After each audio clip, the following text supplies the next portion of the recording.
time, 23 years, you became a father. Yeah. Did anything change in the story because of that? Yeah, the ideas surrounding Ken's relationship with the new baby got more real and got more specific because then I could draw from actual experience. I grew up in a big family, so I was always around little kids, but it's very different when you experience it firsthand.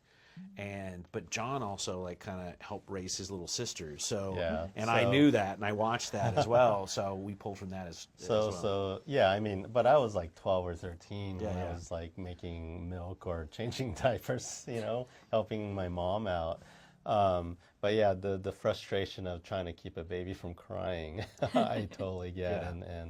and that really helped kind of inform how we should do those montage sequences. Well, speaking of fathers and like father, regarding Professor Sato, so he looked like this, but then he became this. Tell me the transformation idea of behind. So the idea is initially like we based it on Takashi Shimura, who's one of my favorite actors from, a long time regular in Kurosawa films, and so we made that design. And so then we went back to design his dad. We want to have a little bit of Ken in there, but people do change. They shrink, they gain a little weight, they lose their hair. So in the film is about transformation, and so there's age can also and stress, And, the stress of being Ultraman. He's not technically human. Yeah, that's true. He is an alien, so Yeah. there's that as well. Well, speaking of Alien too, because that's what I wanted to know. Because the origins is unclear in the beginning, because you kind of it's this mantle that they take for newcomers who don't know the origin. Yeah. Was there any talks about adding that level of discussions in the story? There was, but I never wanted. I get bored really quickly in a movie when you start to explain things to me, especially if I don't know where it came from. It's just talking. So we tried a bunch of different things, but ultimately the most important thing, it's like this is about Ken Sato's story and the challenges he faces as a parent. So I say it like it's a film about parents and children that happens to feature Ultraman in it. And the feedback we got, because we listened to feedback in the screenings, is once we kind of we showed Ken as a young boy and what he thought about Ultraman, that he was a hero that he looked at. That's all people really needed, and because it can get to the point where you think you're helping by over-explaining, and you're actually bogging people down with information that they're not processing. So we found out the more that we said, the more confused people got. So we started to take more of it out. Yeah, we did. Well, one thing, I'm wearing the Dodgers jersey, and we need to talk about this. Ken Sato is from LA. Yep. I know the story was before even Otani became, is Otani. But the series centers on baseball. Well, it is on baseball as well. And Japan is obsessed with baseball. I was wondering, like, what research did you guys do? And I know 23 years, it's during the pandemic when you were researching as well. What kind of research did you do on baseball? And I know Otani has nothing to do with it, or did the Dodgers have anything to do with it, or any inspiration? Yeah, the Dodgers were always a part of the story. I showed that early piece of artwork today where he's got the Dodgers hat on. John is a huge baseball fan. His brother plays baseball. Yeah. So with my older brother, growing up, we were part of the Little League, baseball Little League, and played ball in high school even. My older brother went to varsity, and pursued baseball as a profession to the point where he actually played what's classified as like minor leagues for Japan professionally. And for Shirex Corporation, and so he has that sort of Japanese American experience playing in Japan, and so it was a great opportunity that he had, and for him to talk to Shannon about that experience. Yeah, and I read a book called "You Gotta Have Wa," which is the experience of American players coming and playing in Japan, which is very revealing. Brett Marnell, our editor, is a huge, hardcore Dodgers fan. So we made sure the baseball was right. We made sure that the stadiums down to the last nut and bolt were both with Tokyo Dome, and we actually went and saw the Giants play the Hanshin Tigers in the playoffs in 2019. So we got to do that. Yeah, baseball in Japan is amazing. So. Yeah.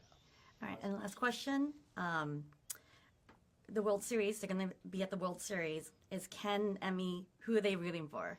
Dodgers all the way. Dodgers. Thank you. Yeah, Just need to let yeah, everyone know hands that. I need to down. confirm Yes, that, yes. exclusive that they're Yes. rooting for. You should release that image of Emmy in a Dodger hat. Have I not? I will. I should. Yeah. Now, Go now that we're in the Dodgers. World Series. Yeah. Perfect. Thank you guys so Awesome. much. Thank you so much. Appreciate it. No, thank you. I was like, Yeah. there's a lot of musical examples from Ultraman and like different, Japanese sounds that I know you collected, and your own original composition. Where did you take inspiration from when you were mixing sounds and from Ultraman and also from Japanese culture? Where did you get your inspiration to kind of include that in your own composition? Well, so I grew up, I think it goes back quite a ways, but I definitely was among the first generations where I would say that I was as influenced by Japanese culture as I was Western, because I just grew up watching all of the cartoons, and then as soon as I was smart enough, I was watching, the live action features, and it was what was on TV, it was what I was hearing. Japanese instruments have been part of especially action scores for a long time. If there's one thing I wanted to do really differently, is I wanted to do a couple things. One, if I can do it with samples and synths, I want to skip that stage. I want to challenge myself to compose something that I couldn't fake on a computer. And when I engage human beings, which are still important, I want to give them the freedom to bring their own perspective.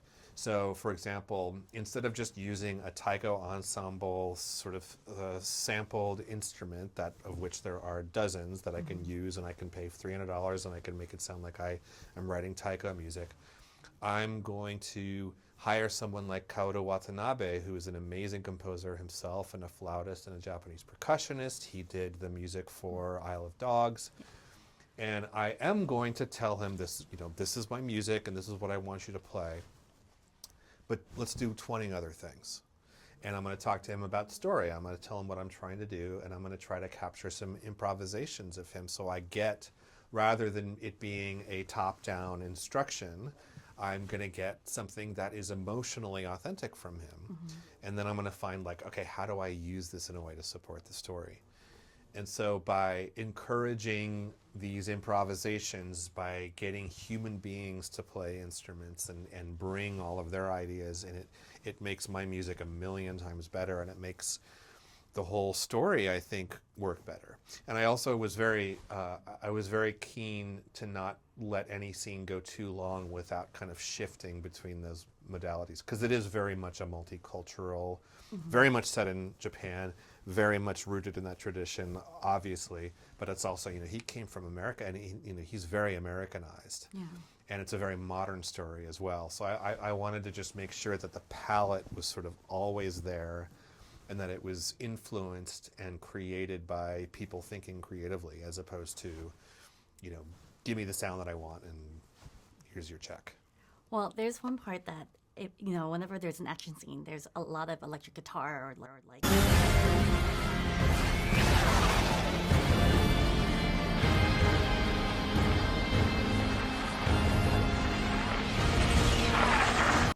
Kind of like metal in a way. Oh, yeah.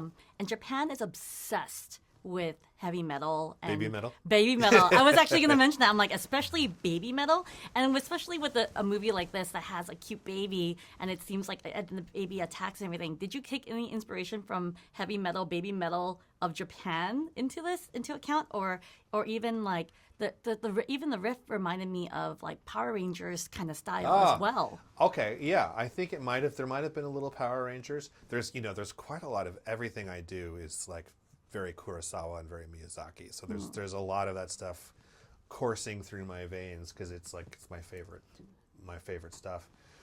In general, I try, and it's really important, it's kind of an unfortunate thing, composers have to be really careful about being too influenced by other film composers, right? Because it's like we're dealing with temp music, we're dealing with, like, if I have an influence, I want it to be like a couple steps removed from another movie or for another TV series. So It's a great question. I wish I had a better answer, but there's definitely Power Rangers in there. Really, what it came from is I'm a guitar. I grew up playing guitar, and so I think about riffs, right? So like a riff is something that you kind of need a guitar to do. Like you can't really have riffs, and that could be from like Black Sabbath. It can be from Rage Against the Machine. It could be from Baby Metal. It could be from Metallica. It could be from the Beastie Boys. It could be, you know, from anything over the last, say, 40, 50 years. What I loved about Tim Henson as a guitarist is that he really makes the guitar sound like a modern instrument. It sounds different when he plays it. And so I was definitely making riffs, but I wasn't thinking about literally including a guitar at all until I heard him play. And Shannon, we have this stupid text thread between the two of us where we send each other links, and he sent me a link to Tim Henson playing, and we were just like, oh my God, let's bring him in. So yeah, that was a funny thing. It kind of came back to the guitar in a really funny way. Well, because I know you guys have a text thread with Shannon and like to talk about the music and everything, and you've been with them since the beginning of.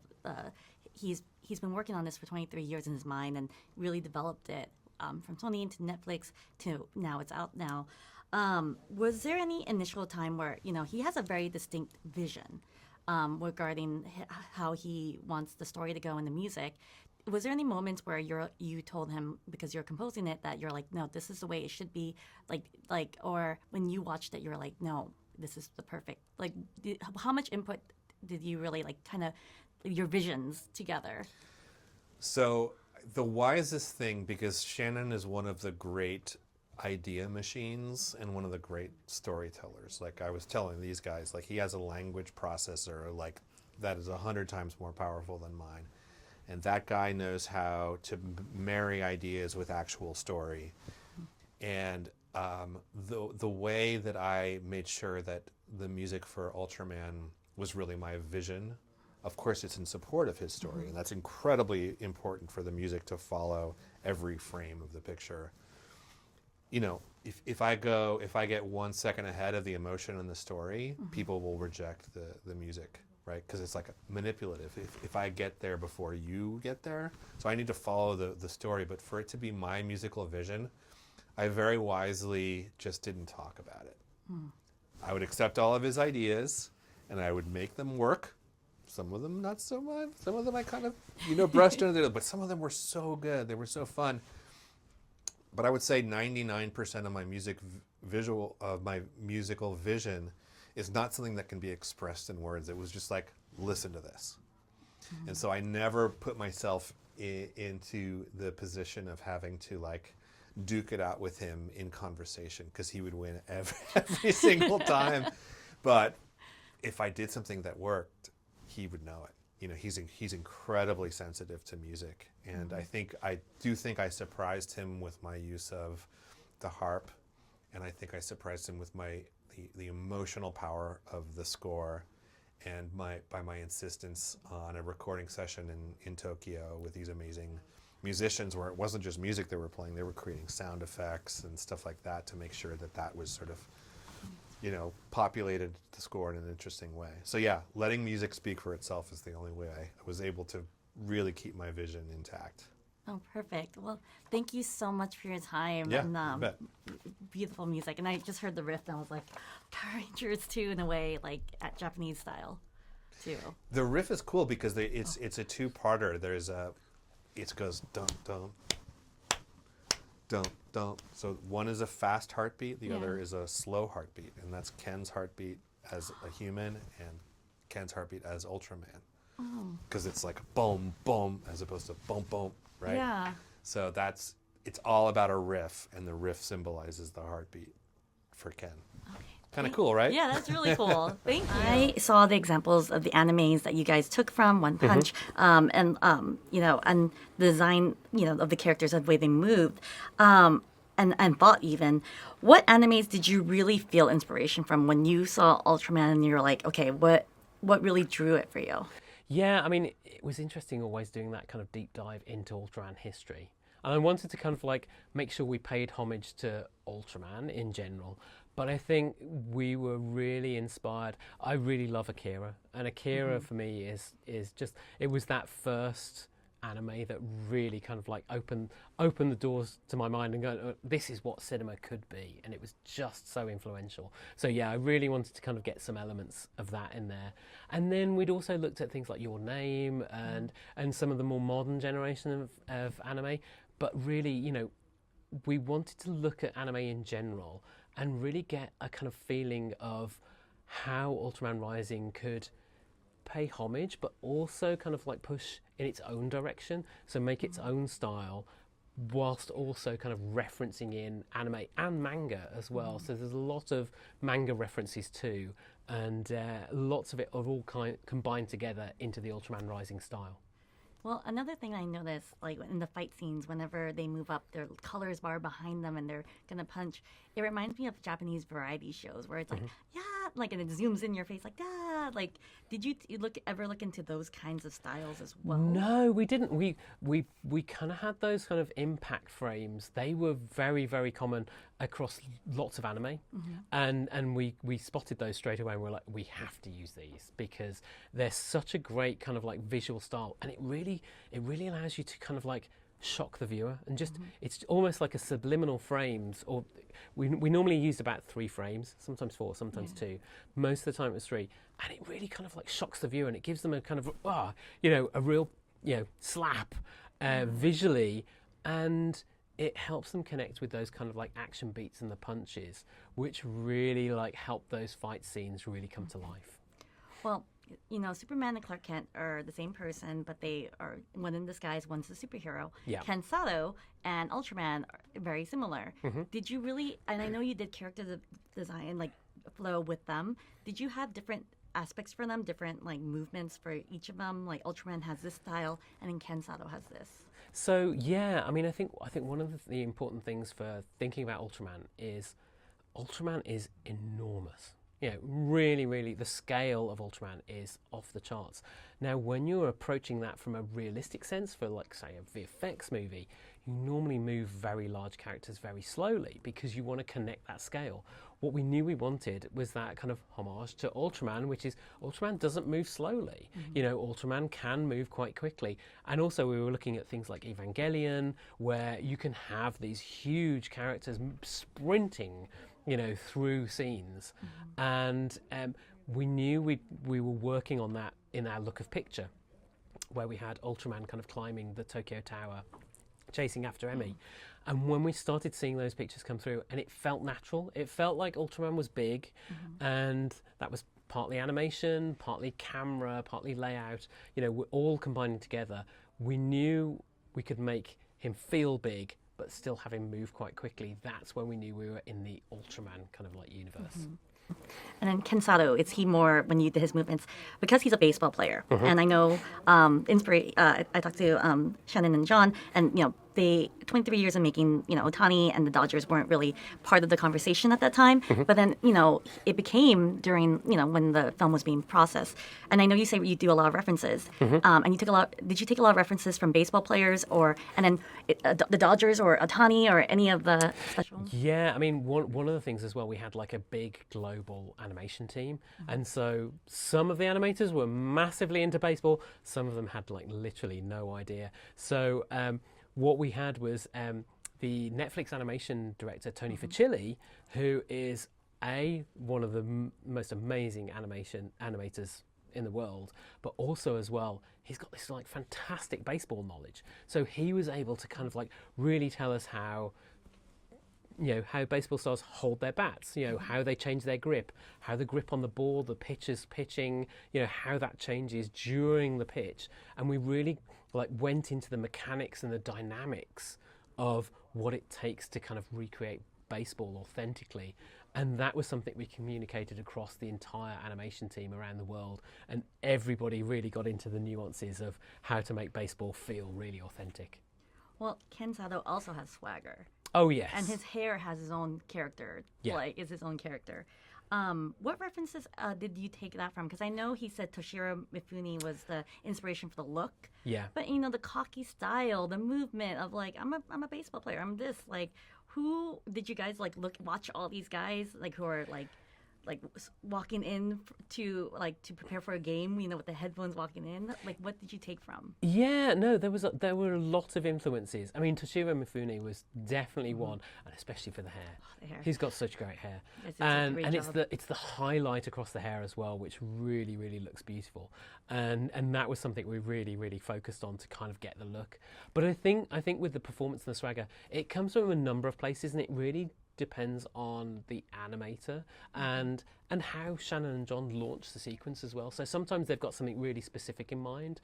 You know, there's some great kind of like there's some great action from Ken in the interview with Army, where, you know, he's kind of like, he realizes he's being interrogated, and he starts being like slightly like antsy, being back at it, but getting back at Army. And you know, you really get this character, and you get this kind of like swagger from him, where he's not found balance yet. He's too much of an ego, and it was really obvious the animators like loved bringing that to the screen, because they got that whole swagger and that whole kind of attitude from him so perfectly. The activists, directors, comments and the lectures, fanboys, professional artists and professors. Maybe a nerd who's just like you, talking about the things that you like too. So I invite you to the NOC. In full color, you see me. The hard knock life.